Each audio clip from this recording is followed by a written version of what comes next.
Cookery சேனலை பார்த்து யார் வேணாலும் சமையல் பண்ணலாம். ஆனா சுவையான சமையல் பண்றது எப்படி? நான் இதயம் நல்லெண்ணெயில சமையல் பண்றேன். ஆஹா ஓஹோன்னு பாராட்டுறாங்க. நீங்களும் இதயம் நல்லெண்ணெயில சமையல் பண்ணுங்க, பாராட்ட வாங்குங்க. தினம் தோறும் வாங்குவே இதயம்.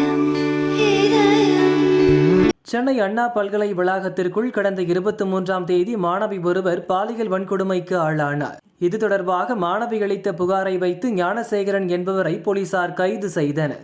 தமிழகத்தின் முன்னணி பல்கலைக்கழக வளாகத்திற்குள் மாணவி பாலியல் வன்கொடுமை செய்யப்பட்ட சம்பவம் மாநிலத்தையே உலுக்கியிருக்கிறது. சம்பவம் தொடர்பான போலீஸ் விசாரணையில் குறைகள் உள்ளதாகவும் சட்டப்படி பாதித்த பெண்ணின் அடையாளத்தை வெளிப்படுத்தக்கூடாது என்ற போதிலும் எஃப்ஐஆர் அறிக்கை போலீசாரால் வெளியிடப்பட்டிருப்பதால் வழக்கை சிபிஐ விசாரணைக்கு மாற்ற வேண்டும் என்ற கோரிக்கை எழுந்தது.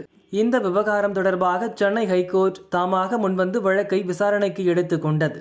நீதிபதிகள் SM சுப்பிரமணியம், B லட்சுமி நாராயணன் அடங்கிய அமர்வு நேற்று இந்த வழக்கை விசாரித்தது.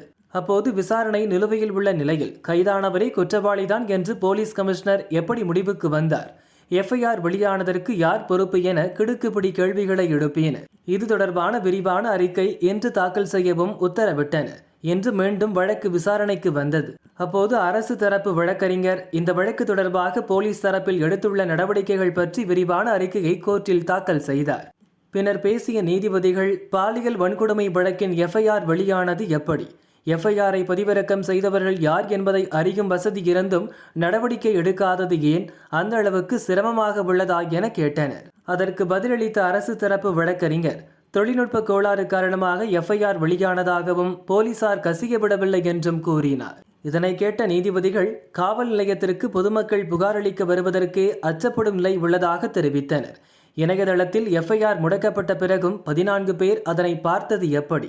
அரசின் அனுமதி பெறாமல் சென்னை போலீஸ் கமிஷனர் செய்தியாளர்களை சந்தித்துள்ளார். அவர் மீது சட்டப்படி நடவடிக்கை எடுக்க வேண்டும். இந்த விவகாரத்தில் புகாரளித்த மாணவியின் துணிச்சல் பாராட்டத்தக்கது. பெண்ணின் விருப்பத்தில் தலையிட யாருக்கும் அதிகாரம் இல்லை. ஒரு பெண் தன் விருப்பப்படி ஏன் காதல் செய்யக்கூடாது? இரவில் ஏன் தனியாக செல்லக்கூடாது? ஒவ்வொரு ஆணும் பெண்ணுக்கு எப்படி மரியாதை கொடுக்க வேண்டும் என்பதை கற்றுக்கொள்ள வேண்டும். பாதிக்கப்பட்ட மாணவியின் தனிப்பட்ட தகவல்கள் வெளியானது ஏற்றுக்கொள்ள முடியாதது, துரதிர்ஷ்டமானது. மாணவியின் கண்ணியம் காக்கப்படவில்லை. மாணவியின் படிப்பு முடியும் வரை அவரிடம் எந்த கட்டணமும் வசூலிக்காமல் தொடர்ந்து படிக்க அனுமதிக்க வேண்டும்.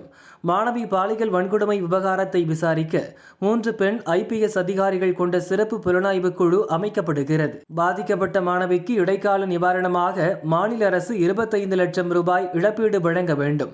மாணவியின் குடும்பத்திற்கு உரிய பாதுகாப்பை DGP வழங்க வேண்டும்.